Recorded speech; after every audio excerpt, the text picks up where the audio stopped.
All right, time for me to share with you a real life story of me and a Thai female whom I was about to get married to. I think we were about to get married in 2, 3 days' time. Just 2, 3 days more were left.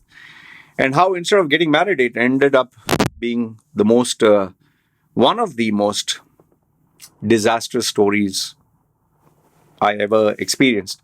And that also, the funny thing is, for a guy like me who was in his 40s, with all the experience of hundreds of girls, with all the wisdom, with all the guidance that I gave people, yet I got cheated by a female. And before you laugh and say, ha ha ha, that serves you right, or hey, then who the hell should come to you for advice? Listen to the story and then decide uh, whether maybe you would have been smarter, you would have seen the red flags. Okay. Now, a couple of disclaimers before I do move on onto the story. And by the way, watch the video at 1.5x. So it'll be a little fun and you can munch a popcorn and do some work when listening to it. It's more fun, or when you're driving. A couple of disclaimers. Number one is just because I'm talking about one Thai female doesn't mean all the Thai women are like this. That's the first thing. Remember, I'm married to a Thai female. So there are good Thai females also. Number two is, remember, I'm giving you the story from my point of view. They say, no, every story has two sides. Obviously, if I were to deliver my story, I'm the good guy, I'm the nice person. If she were to deliver the story, she would be the good person, I would be the bad guy. And through all my experience of being a coach, consultant, or listening to people's stories or their version, they are always the victim, they are always the good person, the other person's always bad. So I don't want you to believe everything that I say. You can have your doubts. Feel free to even say, I don't believe you in the comment section. I don't mind. But the reason and purpose why I'm sharing this story with you is so that you don't make the mistakes I did, or you at least take something of value and try to learn. Like they say, no, the best lessons are where you learn from someone else's mistakes. Okay.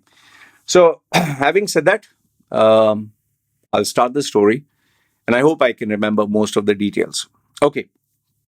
So, the story starts when I joined Thai Cupid, which is a dating and marriage website.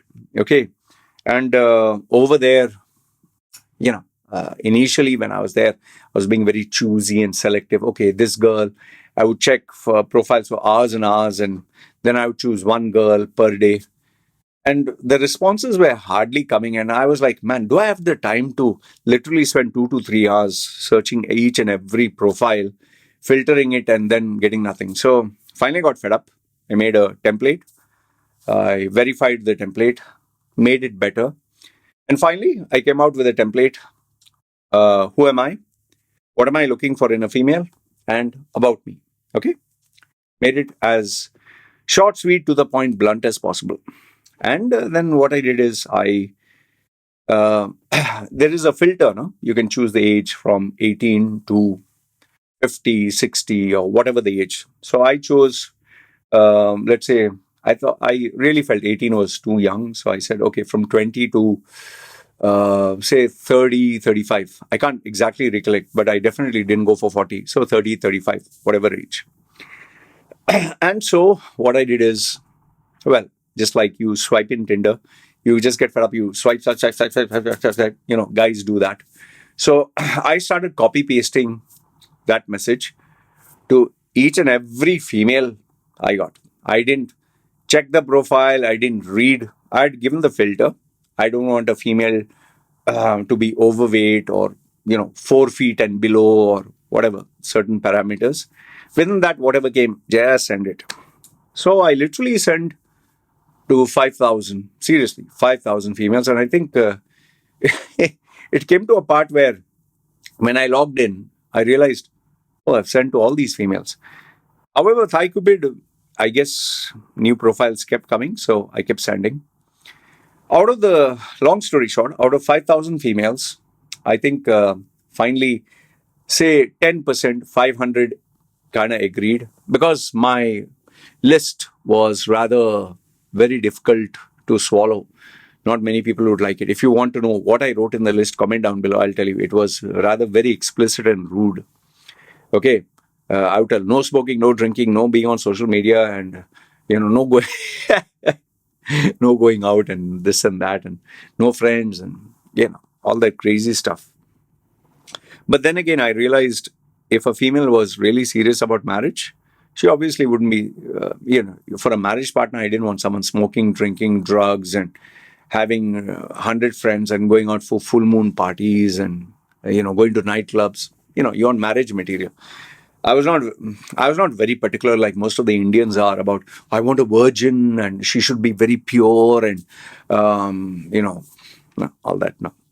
And luckily for me, because I was not close to my parents, I was not very particular. Oh, you have to respect my mother and father and listen to them. That Indian trait I didn't have.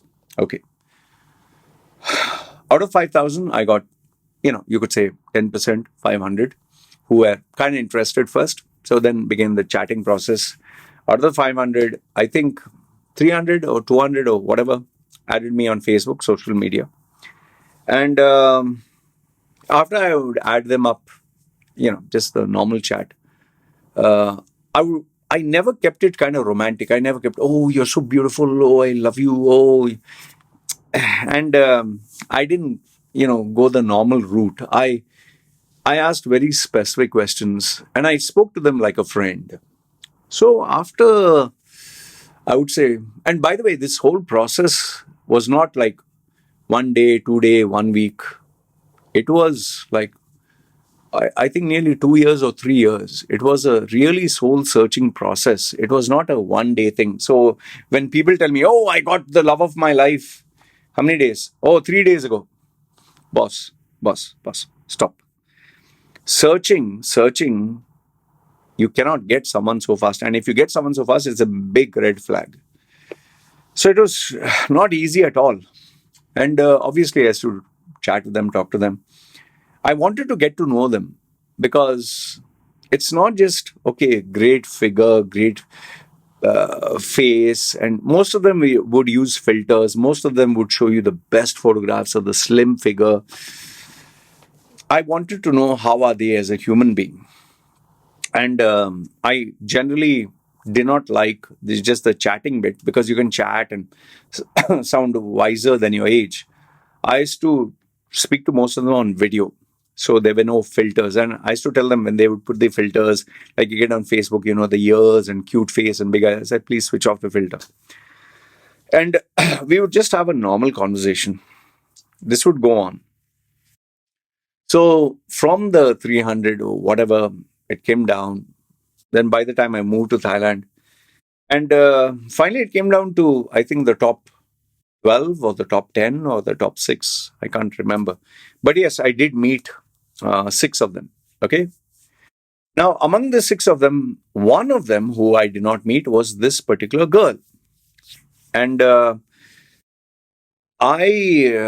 was talking to this girl for literally, I think, close to 8 months, 6 to 8 months. Every single day, we would speak on video. And as we started to get closer, obviously, I couldn't pay attention to the other females. I had to give time to her.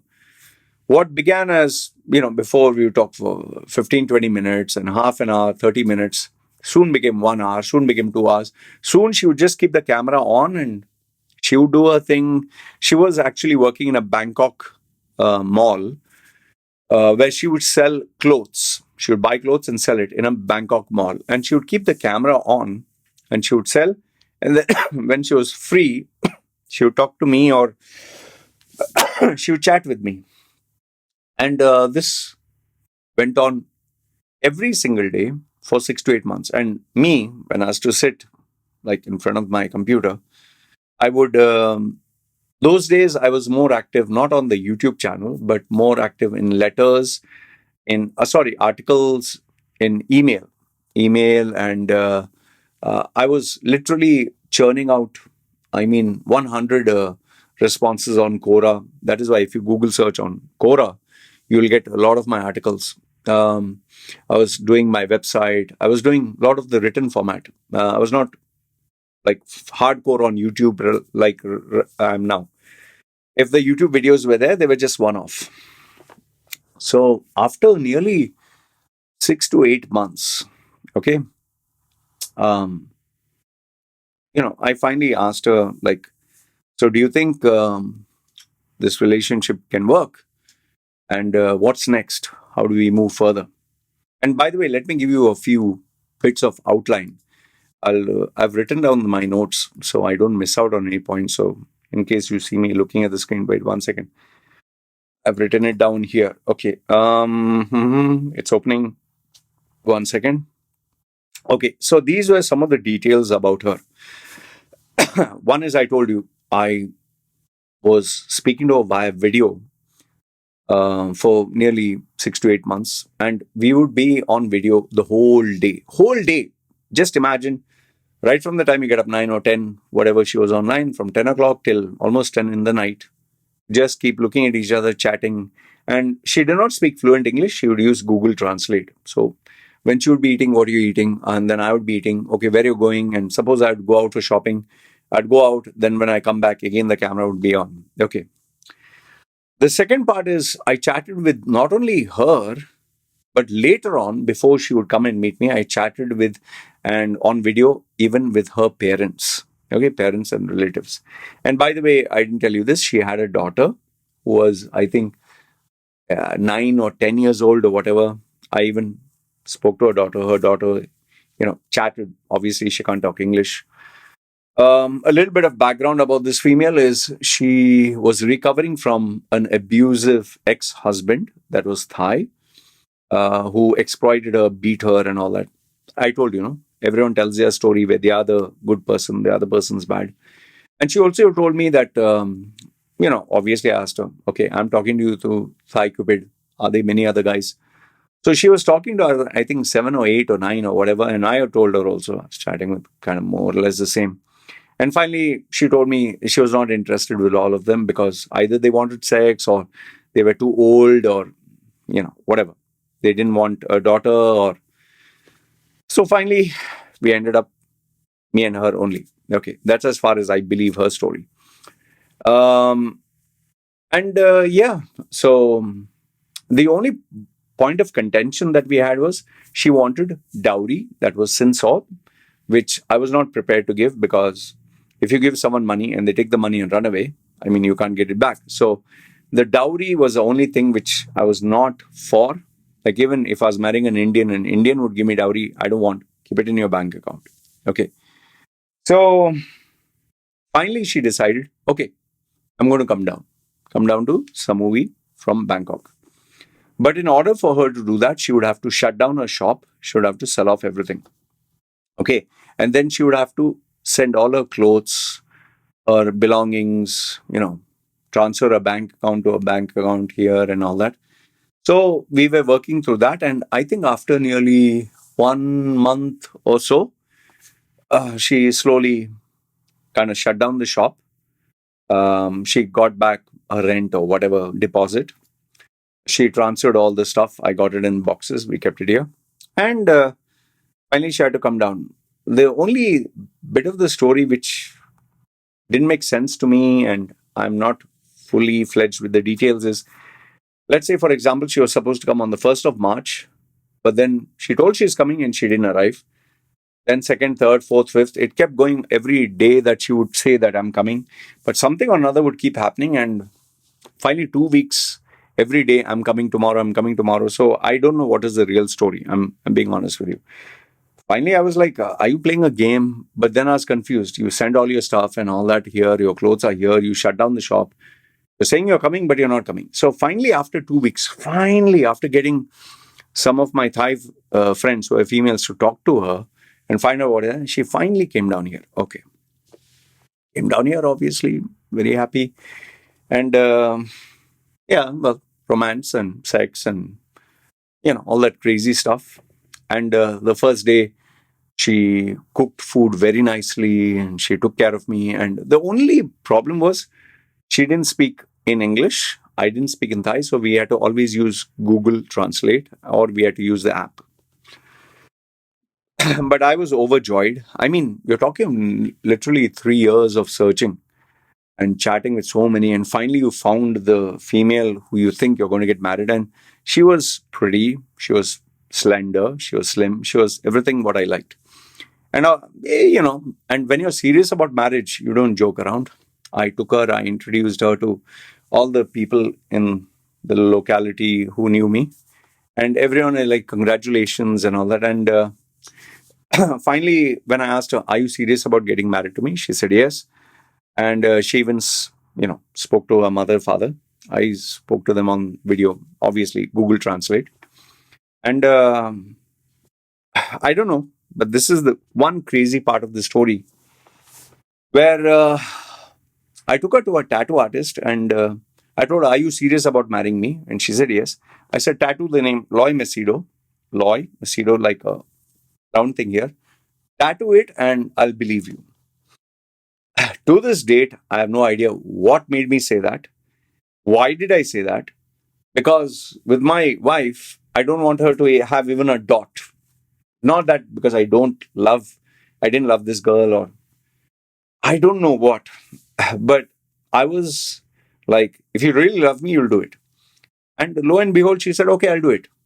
And for me, I was like, "Oh, wow, oh, okay." I didn't think she would say yes. She said yes. We got it tattooed. And the whole thing was on Facebook. The whole thing, the video, the photographs, everything was on Facebook. And we announced our engagement that very day and announced that we are going to get married within another few more days. And on my Facebook, I changed the cover page and said, Mr. and Mrs. Loy Macedo. Everyone gave congratulations. Those days I used to have thousands of people on Facebook. Now I've deleted everyone. So everything was perfect. Happily married, happily ever after. Okay. But this was when all the problems started one by one. What were the problems? Okay, we announced our marriage and all that, and she also announced it on her Facebook.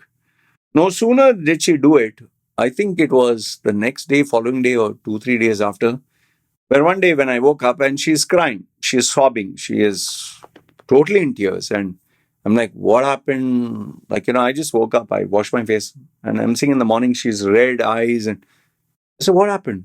So she was, she just showed me Google Translate, my baby, my daughter. So I thought, maybe something serious happened. And then she typed, I have to go to Bangkok. I was like, why do you have to suddenly go to Bangkok? What happened? It didn't make sense. So finally I said, okay, wait, let me shower. Went, had a shower. And then I said, come with me. And I went to meet that Thai friend who was the mediator. She was a married woman, but she could speak clearly in Thai and English. So when I took her there and I asked her what in the world is happening, because I was totally lost. It seems that her daughter who was there in Bangkok, who her ex-husband, is a father. So he had access to her. He had decided to take custody of the daughter because it seems that she didn't love the daughter. That's what he claimed, that she left the daughter and came to me and she doesn't give a damn. And now her daughter will never talk to her. She'll never get to see her daughter. And, all that drama. And I was like, you told me your daughter is, taken care of. She said, no, but my husband is like the father. He took her.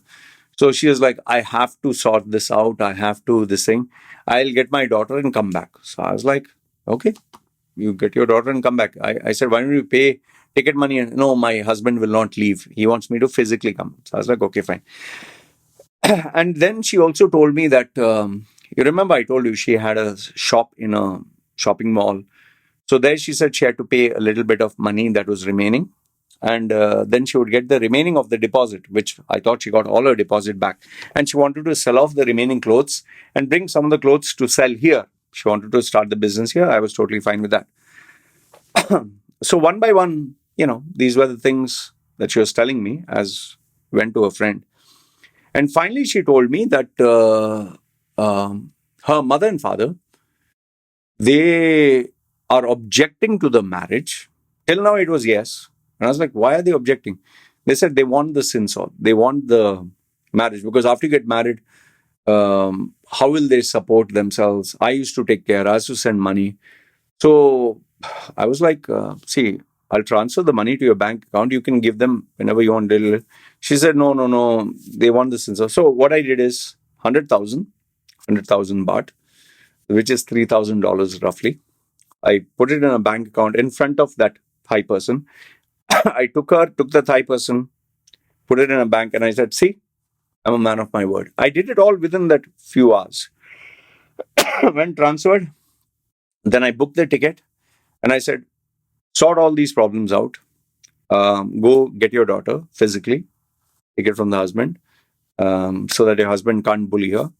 I give the money for the ticket for her and her daughter to come back. I gave the money to her account to prove it to the mother and father, the sin sought, the dowry, that I'm not playing around. We're serious about the marriage. And she said she'll close down everything, the business, and remaining clothes she'll send here. For that also, I give her the money. Okay. Everything is fine. I forgot one very important part of the detail. By this time, she had stayed with me for nearly 2 months. Okay. This was the second month that this happened. It's okay. And remember, she has already sent all her clothes, which are here in my cupboard. She has opened a bank account. I have a book. I have all the other stuff, her ID card and everything else. Okay, fine.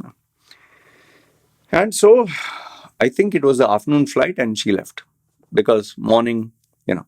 So we finished all this by late afternoon or evening. She left. So I told her, once you land in Bangkok, send me a message, that you're fine. She landed in Bangkok and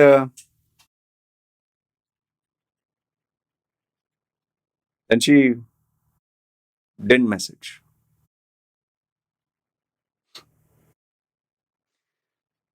Let me give you all the remaining details. After she landed in Bangkok, obviously when you land, I've landed safely. I didn't get any message that I've landed safely. I was obviously worried. Did the plane crash? Did you get hit with an accident? So whole night I was wondering what. Finally went to sleep. Woke up in the morning, again checking my phone. And I'm sending messages after messages to her phone. Are you okay? Are you reached? Are you this and that? Finally, somewhere in, I think it, not too sure. Here I'm a little fuzzy. I think in the afternoon or somewhere in the afternoon, because I even went to my friend. I said, keep calling. What happened to her? In the afternoon, I think she said, "Yeah, I've landed. Sorry, my phone was out of order or I had no charger." I was like, okay, fine. Okay. Stupid excuse, but okay, whatever. And she said, I will sort things out and I will get back to you. Okay. All right. Fine. I asked her, do you want to chat on video? She said, no, I'm very busy. Want to sort out a lot of things. Okay, fine. That was one day. And we chatted very briefly. Huh? Okay. Next day, babes, miss you, love you. Are you there? No response. Okay.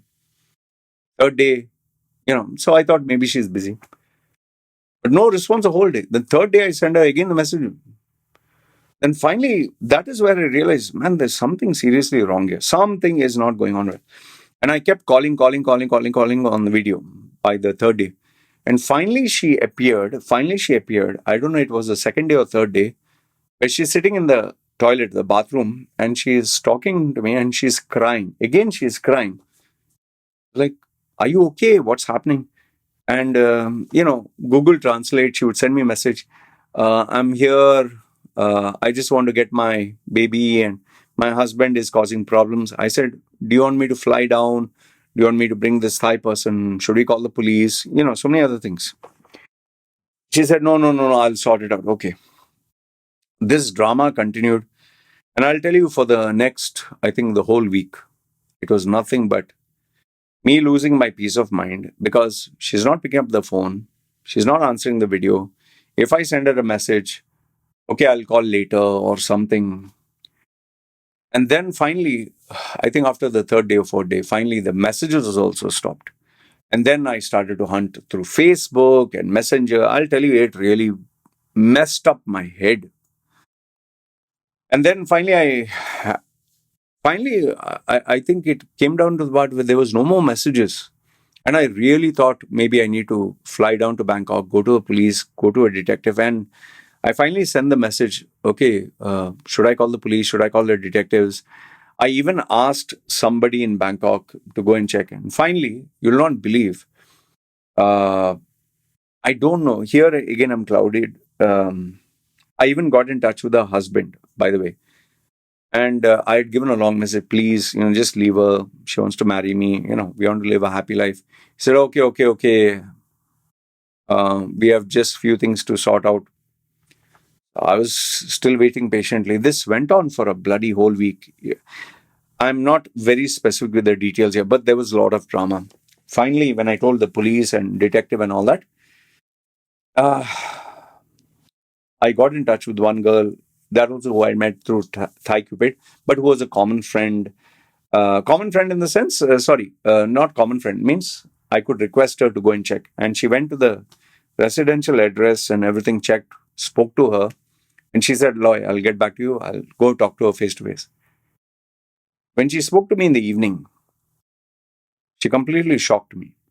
And this is what she said, because I was under the impression her husband kidnapped her or something. She said she settled down with the husband. Okay, her exact words. She's gone back to her husband. I said, she told me that she got divorced. No, they have gone back together for the sake of the child. They want to be a happy family. I said, like, then what the fuck am I doing here? Like you're supposed to get married to me, and I give you the money for marriage. And this drama went on where she was not responding. Finally, after nearly a month of chasing and me thinking, should I go to Bangkok? Requesting the husband, requesting her.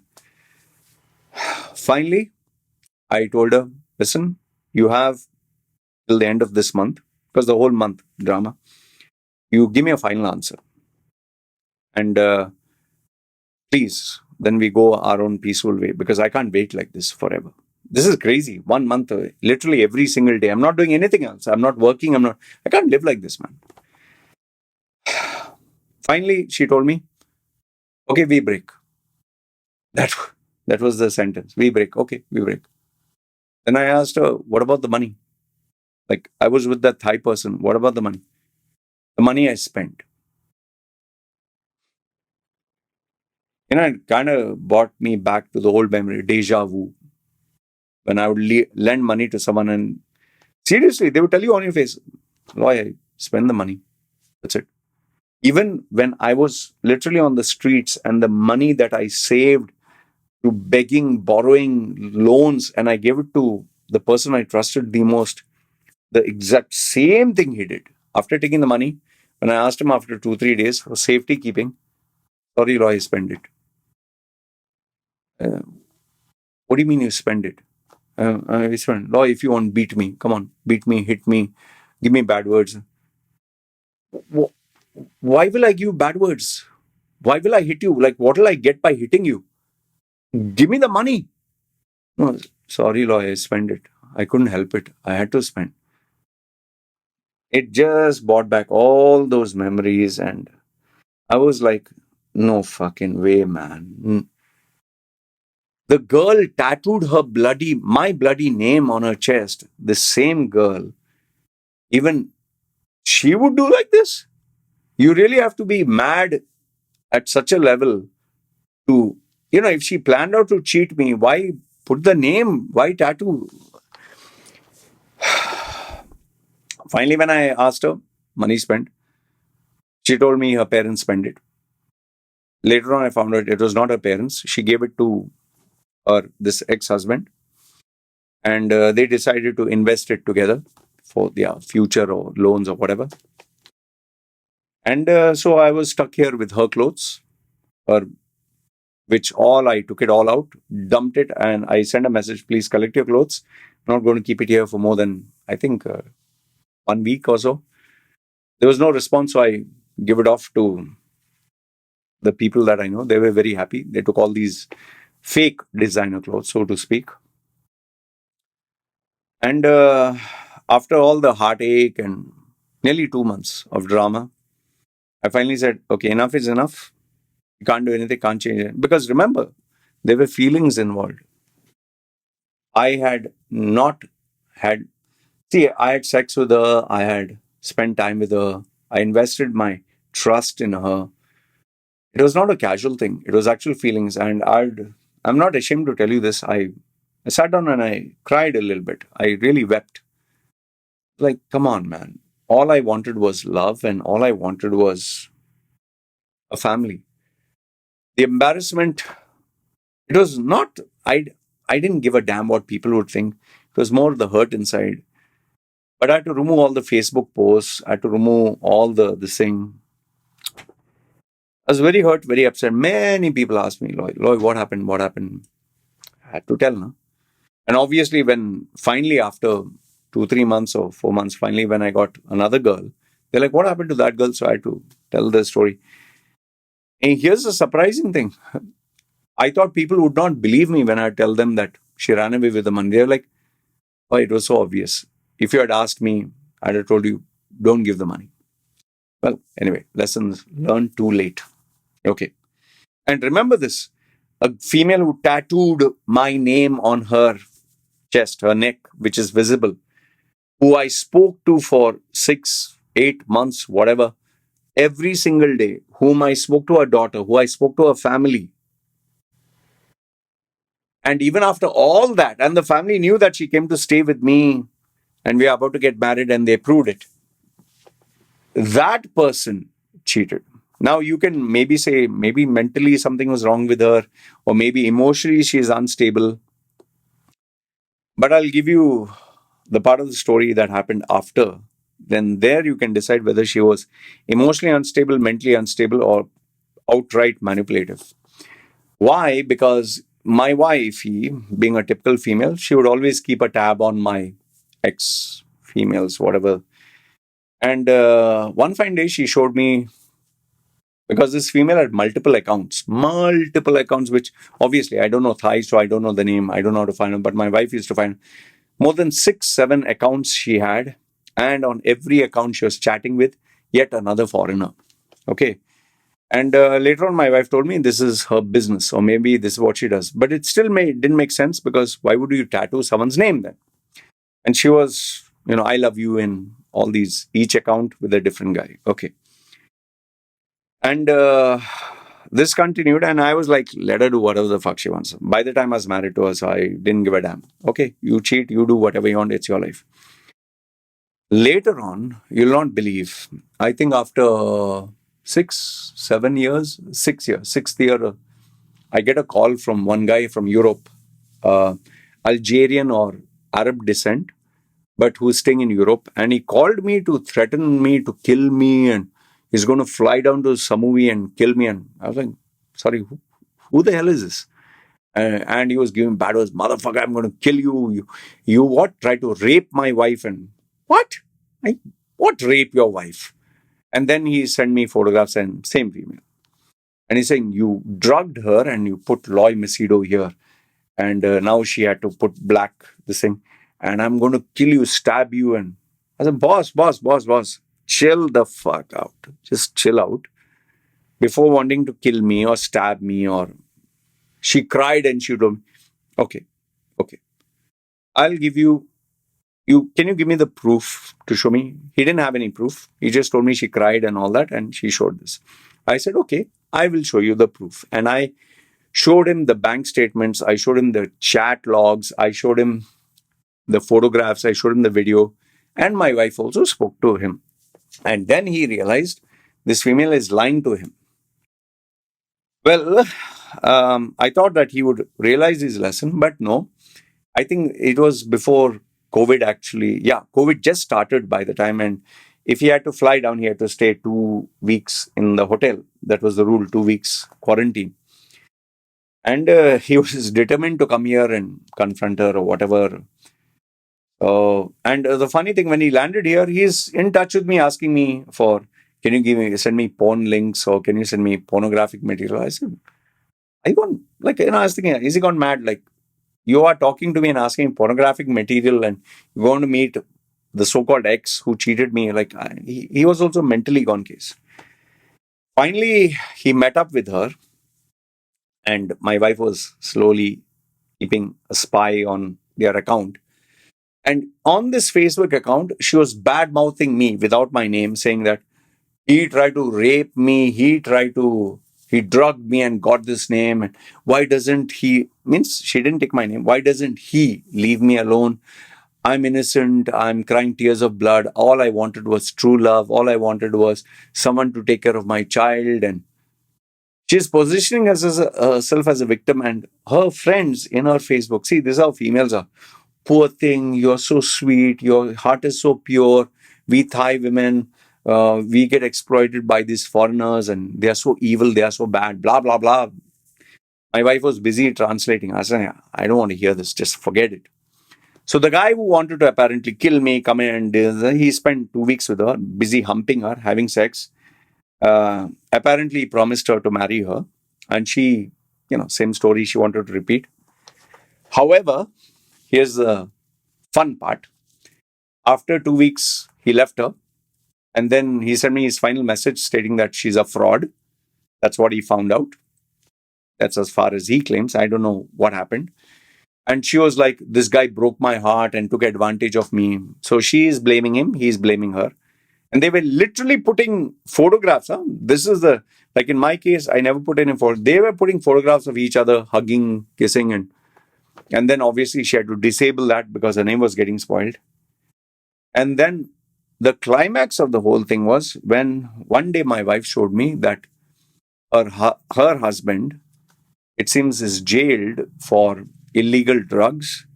And it also seems that female, you remember I told you, who went to speak to her, who was staying there, who was, I met through Thai Cupid, but she got me the real information that they're staying together. It seems that her husband would busy pimp her out or make her go for all this so that she could get money to give it to him to sponsor whatever. And I don't know how far that is true, but that is what the story was, that she would give this sob story to the next person and they would get the money. Now, the only area of my confusion is why did you tattoo my name if you were determined to cheat me? So that leaves me with the only option. Maybe mentally she was not stable, or maybe she assumed that she would have a good life. And so she decided a new leaf, but then old habits die hard. Or maybe she thought, I'm marrying this guy, I'm going to be married to a multi-millionaire and have a millionaire lifestyle, but maybe it was a simple life. I don't know. But anyway, finally, now, as of what I know now, she's gone back to the village.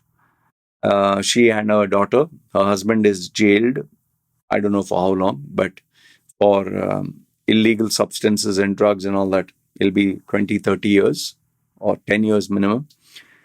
And she has lost a lot of weight and she's literally looking like a skeleton. As it is, she was like 54, 55 kilos and she was tall as me. Now she is looking like I don't know, a zombie or something. My wife was like, she literally looked like a skeleton, like as if it's a lady boy, like not even a lady, like bones can be seen. I don't know what is happening. Anyway, there's no specific ending other than I finally found the one you know, that was meant for me. And I finally found the true love because I never gave up. I don't know about her. I don't know what was her agenda. But now the moral of the story for this whole thing that I shared with you. Um, like I said, it's not to say that Thai women are bad or whatever, but rather to give you a caution that no matter how much you think you know a person, you can chat with the person, video talk to the parents, talk to the family, talk to the girl every single day. She'll fly down, have sex with you, stay with you. You can talk to her daughter, her children, her family, whatever. You can even get her name tattooed and say, I love, and your name. And life is still unpredictable. It's so crazy. Now you'll say, oh, Loy, it's because you put the money in the account. That's why. Well, my wife has access to millions, is super faithful. I spoke to her parents and she still turned out to be, I don't know, mad. I spoke to my wifey's parents. And here's a funny irony. This one I got to know for 6 to 8 months. This wifey was, I just chatted with her, asked her, do you want to marry me? Yes, no. And after I found who she was, and by the time I was anyway fed up. And after 3 days, we met in less than few minutes. Will you marry me? Yes. Put the ring. You know my video. In 3 minutes of looking at her, will you marry me? Yes. In 3 days, got married. So one is huge duration, still got cheated. Next one was hardly anything, and there's no, I guess there's no logic to it. Anyway, I just wanted to share this with you so as to give you a cautionary tale. Be careful because life is so unpredictable. You think you know a person, but you don't know a person. You think you can predict something, you just cannot. And where human beings are concerned, just expect the unexpected. And yeah, be mentally prepared. Whomsoever you are dating or getting married to or in love with, anything can happen. No matter how. And remember, from a guy who had had so much experience, so many females, I give people advice. Yet, this female went beyond all logic, tattooed my name, spoke to me in videos, spoke to her parents, spoke to everyone. Yet, even after that, she turned out to be something wrong here. Anyway, all right. Anyway, feel free, comment down below, good, bad, ugly. Let me know if you listen to the whole thing. And if you have any questions, feel free to ask. Love to hear from you. You guys take care. It's me signing off. Ciao.